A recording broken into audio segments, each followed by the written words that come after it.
हाँ तो मेरे प्यारे दोस्तों, आज हम सीखेंगे ग्राफी विधि से हल। आपको परीक्षा में पूछता है 5 अंक का, ये 5 अंक का हर साल पूछता है, प्रति वर्ष पूछता है 5 अंक का। मैंने एक वीडियो दिया हुआ है जिसमें लगभग 65 क्वेश्चन होंगे सब्जेक्टिव के, आपके पूरे मतलब किताब से निकाला गया है। उसमें एक क्वेश्चन होगा 5x करके, उसमें का जो ग्राफीय विधि है वो जाकर के आप बना लीजिए, पक्का आने की संभावना है। और इसको भी बना लेंगे हम, जो आएगा। तो देखिए, 2 क्वेश्चन हम सिलेक्ट कर रहे हैं, आपको बनाना है, और तीसरा आप तो बनाना जानते हैं। चलिए, ग्राफी विधि से हल करने से पहले हम समझते हैं कि बातों को, छोटी छोटी मगर मोटी बातें क्या होती हैं उस पर थोड़ी सी हम चर्चा करने का प्रयास करेंगे। सबसे पहली बात यह है कि ग्राफी विधि से जब भी आप हल कीजिएगा तो समीकरण 1 का मान सारणी और समीकरण 2 का मान सारणी निकालना पड़ता है। समीकरण 1 और समीकरण 2, चलिए मान सारणी कैसे निकालते हैं उस पर थोड़ा सा दिखा जाए। यहाँ पर लिखेंगे, यहाँ लिखेंगे x प्लस 3y बराबर 6, समीकरण 1। तो यहां से चालू करेंगे हम लिखना समीकरण 1 का मान सारणी, समीकरण 1 का मान सारणी। ठीक है, दिखाई दे रहा है। समीकरण 1 का मान सारणी कैसे निकालना है, तो देखिए ऐसे आपको एक बक्सा बना लेना है, आपको एक ऐसे बक्सा बना देना है, x और y का मान निकालना है, यहाँ पर x लिखना है और यहाँ y लिखना है। समीकरण 1 का मान सारणी में देखिएगा तो x प्लस 3y बराबर 6। अब समीकरण 1 में अपने मन से x का कोई वैल्यू रखिए और y का वैल्यू निकालिए। देखिएगा, हमने कहा कि समीकरण 1 में जो है आप अपनी इच्छा से x का मान रखिए और y का मान निकलेगा। मतलब किसी एक मान को रखिएगा तो दूसरा मान ऑटोमेटिक निकलता है। ध्यान में रखते हैं, ये जब भी ग्राफी विधि का बात आता है तो ध्यान में इस बात को रखते हैं कि हमारा जो वैल्यू है वो 1/2 ना आए, हमारा 1.2 ना आए। तो इस अगर बात को ध्यान रखते हैं तो आपका ग्राफ जो होगा सीधा और सरल होगा और स्वच्छ भी दिखेगा और सबसे आसान तरीका से बनेगा।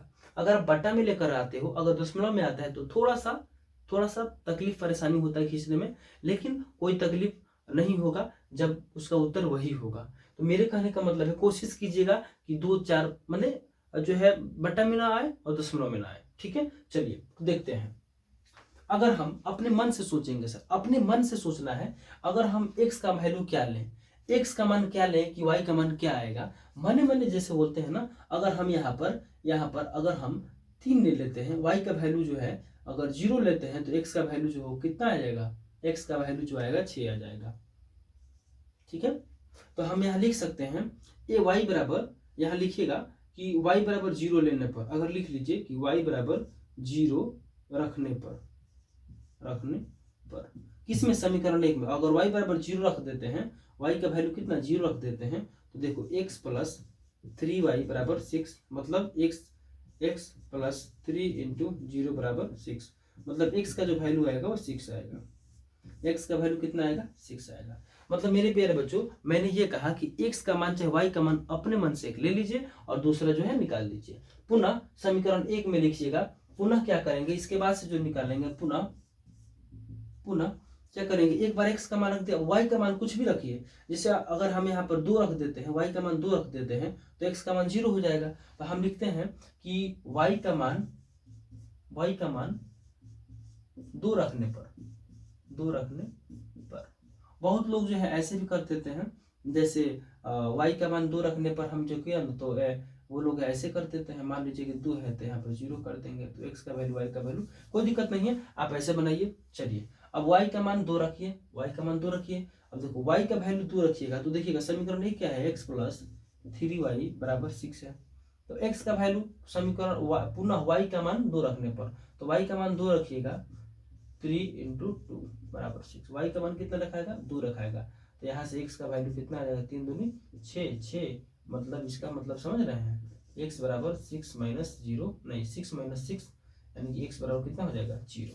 x का वैल्यू कितना आएगा, 0। नीचे दिखाई दे रहा है, नहीं दिखाई दे रहा है, चलो कोई दिक्कत नहीं है।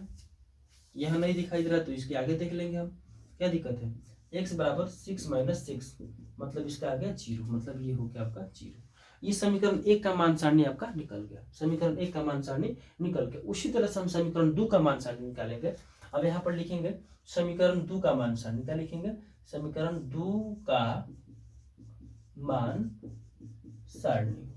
समीकरण 2 का मान सारणी जब निकालेंगे तो फिर एक ऐसा बक्सा लेंगे, आराम से यहाँ x लिख देंगे और यहाँ y लिख देंगे, ठीक है। उसके बाद समीकरण 2 जो भी होगा उसको उतार लेंगे, आप अपने शॉर्ट डिवीजन में बना लीजिएगा। जो है 2 कितना है 2x माइनस 3y बराबर 12 है। एकदम आराम से समझिए।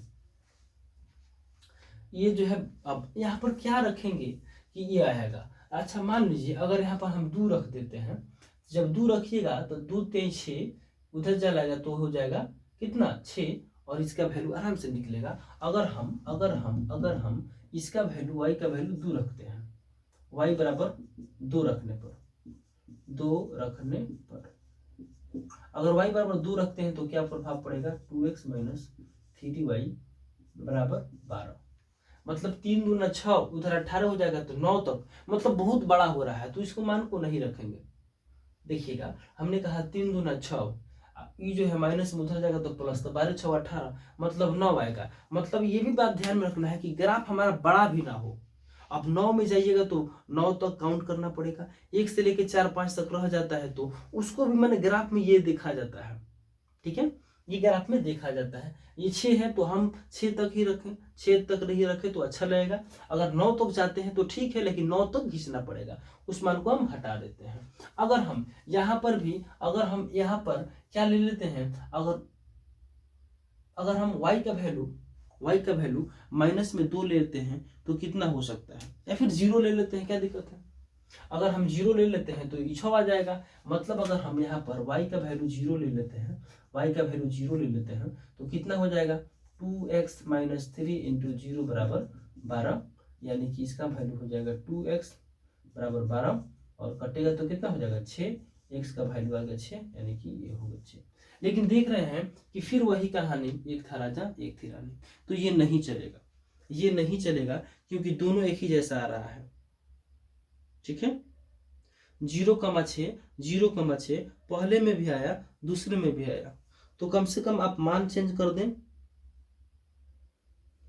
आप माने चेंज कर दीजिए, ये भी ध्यान में रखना है ना। तो ये सारी बातों को ध्यान में रखना होता है। अगर हम x का वैल्यू 0 ले लेते हैं तो कितना हो सकता है उसको समझना पड़ता है। अब 0 ले लीजिएगा, तो ये कितना हो जाएगा बताइए। अगर हम यहाँ पर ये कर देते हैं, y के जगह पर ये ले लेते हैं, तब कितना मान होगा देखिएगा। मान भी नहीं मैच करना चाहिए, ज्यादा डिस्टेंस नहीं होना चाहिए, अपनी सुविधा के लिए होने को तो कुछ भी हो सकता है, ज्यादा डिस्टेंस नहीं होना चाहिए, और ज्यादा जो है 1/2 और दशमलव में नहीं आना चाहिए, ठीक है। चलिए, और मान एक जैसा नहीं आना चाहिए, तो क्या फायदा है, समीकरण 1 का भी वही आ गया, 2 का भी वही आ गया, कभी कभी आ भी जाता है, ऐसी कोई बड़ी बात नहीं है। चलिए आगे देखते हैं, 0 रखते हैं। अगर हम 0 रख दिए तो y का मान क्या आएगा, तो 2x माइनस 3y बराबर 12। उसके बाद से क्या करेंगे, 2 इंटू 0 माइनस 3y बराबर कितना 12, माइनस 3y बराबर हो जाएगा 12, कटेगा तो कितना हो जाएगा 4, तो y जो है ना माइनस में चला जाएगा। और इस बात पर एक बात अमल कीजिएगा, ध्यान दीजिएगा, y जो होता है ना, y जो है प्लस माइनस में नहीं होता है, लेकिन जो y का मान होता है वह प्लस और माइनस में होगा। इसलिए हमने डायरेक्ट माइनस y को 4 नहीं लिखा, डायरेक्ट y बराबर -4 लिख दिया। बोलो ये समझ में आया कि नहीं आया। मैंने कहा बाबू कि अगर मान लीजिए कि अगर y माइनस में आ जाए तो हम y को नहीं, y का मान को रखेंगे माइनस चाहे प्लस में। इतना आप समझ लिए, स्क्रीनशॉट ले लीजिए ताकि हम इसका भी निकाल सकें, ठीक है। चलिए अब देखिएगा इसका मामला क्या है। अब पुनः अगर हम इसमें समीकरण 2 का मान सारणी निकालना है तो अब इसके नीचे से यहां लिख रहे हैं हम, देखिएगा क्या लिखिएगा। अब हम क्या रखेंगे, यहाँ पर 2 रखेंगे, 3 रखेंगे। अगर मान लीजिए कि अगर हम यहाँ 3 रख देते हैं तो 3 दूने 6 उधर चला जाएगा, तो 6 उधर जाएगा तो घटेगा, तो 12 में से 6 गया तो 6 बचेगा। मतलब यही आसान है, 3 रख सकते हैं। मतलब यहाँ पर रख लीजिए कि x बराबर कितना रखने पर, 3 रखने पर जब x बराबर 3 रखिएगा किस में, समीकरण 2 में लिखिएगा, सब समीकरण 2 में है, समीकरण 2 में x बराबर 3 रखने पर। तो देखिए समीकरण 2 क्या है, 2x माइनस 3y बराबर 12 है। चलिए अब हमने क्या कहा, इसका 3 रखते हैं, x बराबर 3।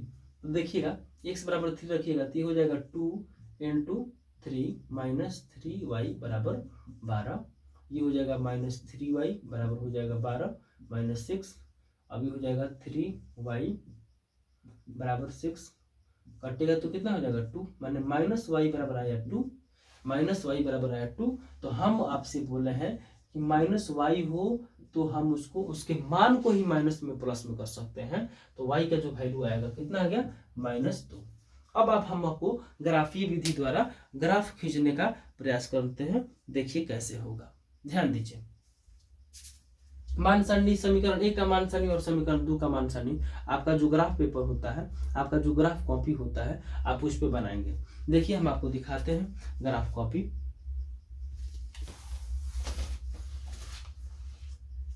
चलिए ग्राफ कॉपी हम लेके आए थे, आपके लिए लेके आए थे, चलिए दिखाते हैं। देखिए ये होता है ग्राफ का कॉपी, और ग्राफ के लिए आपके पास एक पेंसिल होना चाहिए, एक मेटा, एक रबड़ होना चाहिए, मेटकाउना जिसको बोलते हैं। और आपका ये ग्राफ कॉपी, ये आपका पेपर मिलेगा परीक्षा में, ऐसे मिलेगा, ऐसे मिलेगा। जब ऐसे मिलेगा तो आपको इस पे जो है, आपको ये जितना हमने सॉल्यूशन किया, जितना समीकरण 1 का मान सारणी, समीकरण 2 का मान सारणी, तो आपको जो है इस पे हल करना है अपने कॉपी में। और देखिए इस पे हल करने हैं, ये सारा चीज इस पे हल कर देने हैं, और उसके बाद से ये जो आ रहा है इस पे आपको ग्राफ बनाने हैं। तो मैं आपको सिखाऊंगा ग्राफ कैसे बनाते हैं। फिलहाल आप बोर्ड पर थोड़ा सा देखिए, ये जो है ना ऐसे ही इस पर भी बना देते हैं, उसके बाद से हम इस पे बना देंगे, ठीक है। चलिए देखते हैं, मिटा दें। और मान सारणी को तो याद रखना पड़ेगा, मान सारणी को नहीं याद रखोगे तो 5 अंक कैसे मिल पाएगा, 5 अंक कैसे मिल पाएगा। इस समीकरण 1 का मान सारणी है, इसको उठा करके यहाँ हम रख देते हैं, इसको उठा करके हम यहाँ रख देते हैं। याद रखेंगे कि x y 6 0 2 नहीं 0 2 ये 1 का मान सारणी है। अब ये 2 का मान सारणी है। 2 का मान सारणी कैसे है, देखिए x y 0 -4 3 -2। ये समीकरण 1 ये जो है कितना है, 2x - 3y बराबर 12 है। और इसका समीकरण जो होगा यहाँ लिखना पड़ता है लास्ट में। देखिएगा सबसे पहले क्या करते हैं, x अक्ष और y अक्ष को देखते हैं, x अक्ष और y अक्ष को देखते हैं। सबको समझ में आ रहा है, देखिएगा सबको दिखाई दे रहा है, दिखाई दे रहा है, नीचे थोड़ा नहीं दिखाई दे रहा है। चलिए इतना तो दिखाई दे रहा है ना, चलिए इतना तो दिखाई दे रहा है ना, नीचे नहीं दिखाई दे रहा है।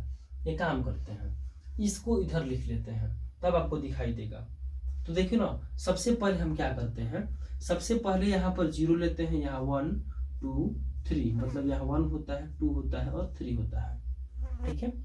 अब इधर जब जाओगे तो ये 1 होता है, 2 होता है, 3 होता है, 1 2 3।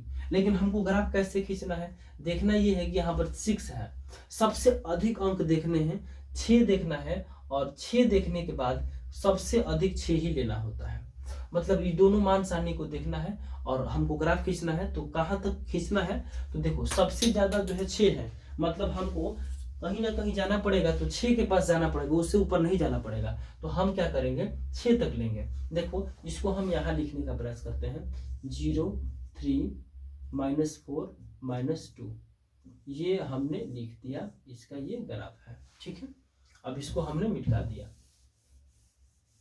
इसको थोड़ा सा हम ऊपर ले जाने का प्रयास कर रहे हैं, देखिएगा ध्यान से। देखिए हम क्या कह रहे हैं, हम आपसे कह रहे हैं कि आपका ये ऐसे होना चाहिए और ये ऐसे होना चाहिए ग्राफ कॉपी पे, ठीक है। ग्राफ कॉपी पे आपका ऐसे होना चाहिए, एकदम आराम से ग्राफ आपको दिखाई देगा। हाँ बिल्कुल दिखाई दे रहा है। अब देखिएगा x अक्ष, x डैश अक्ष, x अक्ष, x डैश अक्ष, इसी को भुज कहते हैं, जो कि अभी नहीं पढ़ना है। इसको भुज कहते हैं, इसको कोटि कहते हैं। x अक्ष वाला को भुज, y अक्ष वाला को कोटि। ये y अक्ष है और ये y डैश अक्ष है, ठीक है। अब हम ना इसको 0 मानेंगे। अब ये जी सेंटर पॉइंट इधर जाता है तो पॉजिटिव चार्ज होता है, इधर जाता है तो पॉजिटिव इधर जाता है तो नेगेटिव, ऊपर जाता है तो फिर पॉजिटिव, और नीचे आता है तो फिर नेगेटिव। ठीक है, मतलब 1 2 3 4 5 6, 1 2 3 4 5 6 तक ही क्यों, 7 तक एक बढ़ा के आप ले सकते हैं। तो देखिएगा हम 6 तक ही लेंगे, एक साथ से अधिक नहीं लेना है, क्योंकि हमारा सबसे बड़ा का क्या है 6 है, तो 6 तक आएगा। उसी तरह से फिर ऊपर लीजिएगा 1 2 3 4 5 6, 1 2 3 4 5 6, फिर इधर लीजिएगा तो 1 2 3 4 5 6, मतलब -1 -2 -3 -4 -5 -6। मतलब क्या हुआ कि इधर जाएंगे तो माइनस में, नीचे जाएंगे तो माइनस में, इधर जाएंगे तो प्लस में, ऊपर जाएंगे तो प्लस में। तो फिर आते हैं नीचे -1 -2 -3 -4 -5 -6। अब ग्राफ खींचने का ये जो मामला है आप सीख लिए। अब देखिएगा अब क्या करते हैं, अब हम ये करते हैं, क्या करते हैं देखिए ध्यान से। अब हम क्या करेंगे, समीकरण 1 का मान सारणी देखेंगे, यही ना है, x का मान 6 है। आप ध्यान से दीजिएगा x, y मतलब 6, कितना 0, यह x का मान है, ये y का मान है। x का मान जो है 6 है और y का मान 0 है। x का मान कितना है 6 है और y का मान 0 है। x का वैल्यू 6 प्लस में तो पॉजिटिव है तो यहाँ आएगा, y का वैल्यू 0 है तो यह जो है यहीं पे रह जाएगा। बोलो समझ में आया कि नहीं आया, बोलो समझ में आया कि नहीं आया। ये जो है यहीं पे रह जाएगा, ये जो है यहीं पे रह जाएगा।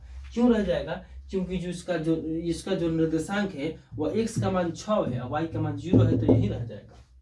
अगला पॉइंट 0, x का वैल्यू 0 है और y का वैल्यू 2 है, प्लस में है तो प्लस में है तो ऊपर, माइनस में होगा तो नीचे।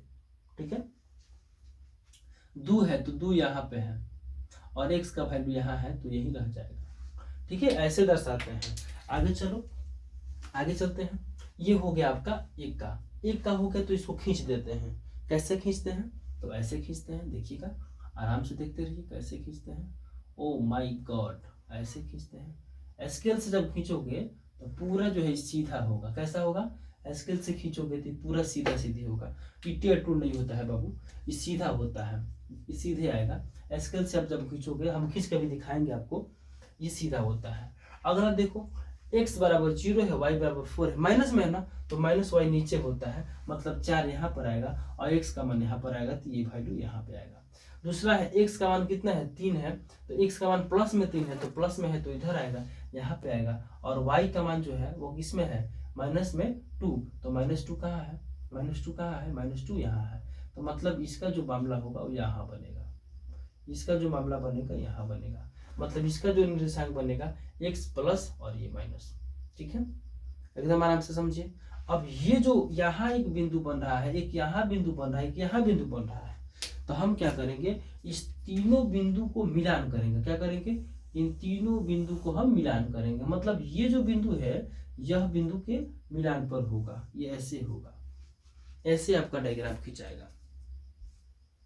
ठीक है, ऐसे आपका डायग्राम खिंचाएगा। उसके बाद से क्या करेंगे, अब इसका निर्देशांक लिखेंगे। आप ABCD करके भी लिख सकते हो, कोई दिक्कत कोई परेशानी नहीं होगी। चलो, अब इसका निर्देशांक क्या हो सकता है, मान लो इसका निर्देशांक क्या होगा, तो देखो यह x का वैल्यू कितना है 6, तो पहले 6 लिखाएगा, और यहाँ 0 था तो यहाँ 0 लिखाएगा। इसका निर्देशांक हम लिख दिए। अगर इसका निर्देशांक लिखने की बात करेगा तो -4 है, तो -4 है y का वैल्यू, और 0 जो है पहले होता है। यहाँ का वैल्यू लिखना होगा तो x का वैल्यू पहले लिखाएगा, x वाला पहले y वाला बाद में। x का वैल्यू कितना है 3 है, y का वैल्यू कितना है तो 2 है, तो इसका निर्देशांक लिखा गया। इसका निर्देशांक निकालना हो तो x का वैल्यू पहले तो x का वैल्यू 0, y का वैल्यू बाद में तो 2। इसका निर्देशांक भी आप लिख चुके हैं। बोलिए इतना समझ में आपको आया, बोलिए। आप चाहो तो इसको A मान लो, इसको B मान लो, इसको C मान लो, इसको D मान लो। आप नामकरण भी कर सकते हो, एकदम आराम से समझो, आप नामकरण भी कर सकते हो। हम आपको फिर सिखाएंगे, हम आपको इसी क्वेश्चंस को सिखाएंगे आपको ग्राफ में। ठीक है, ये समझ में आया। ठीक है, आगे चलते हैं। ये मामला अब देखो, अब क्या करते हैं, जैसे समीकरण 2 ये है और समीकरण 2 का मान सारणी कौन है, ये है। तो हम यहाँ पर इसको ऐसे लिख सकते हैं 2x - 3y = 12। इससे ये सिद्ध हो जाता है कि समीकरण 2 का मान सारणी ये है, मतलब ई ग्राफ ई है और समीकरण 1 वाला जो होगा वो ई होगा। यहाँ पर लिख देंगे समीकरण 1 और इसे लिखेंगे समीकरण 2। ये होता है आपका ग्राफ का मतलब। समझ में आया? बोलिए। चलिए रहने दीजिए अब। चलिए अब रहने दीजिए। और यही होता है प्रतिच्छेदी। अब ध्यान से देखिएगा ना, तो यही होता है प्रतिच्छेदी रेखा। मतलब एक बिंदु पर काट रही है प्रतिच्छेदी रेखा, इसका एगो हल होगा, वही 6,0 है ना, वही उसका उत्तर होगा। समझ में आ गया? मेरे कहने का मतलब ये है कि प्रतिच्छेदी रेखा का शर्त क्या होता है, a1/a2 नॉट इक्वल b1/b2। आप दोनों अगर आपको कीजिएगा ना तो ऐसे ही आना चाहिए। और देखिएगा यहाँ कट रहा है ना, तो ये हो गया प्रतिच्छेदी रेखा। समझ में आ गया? सबसे पहले ग्राफीय विधि में क्या करते हैं, फिर से सुना देते हैं। सबसे पहले जो है समीकरण 1 का मान सारणी निकालते हैं, फिर समीकरण 2 का मान सारणी निकालते हैं, उसके बाद से वैल्यू पुट कर देते हैं, काम खत्म। और ये जो है ये ग्राफ वाला है, इस पे भी बनाना होता है, मैं आपको बना के दिखा दूंगा। चलो तब तक के लिए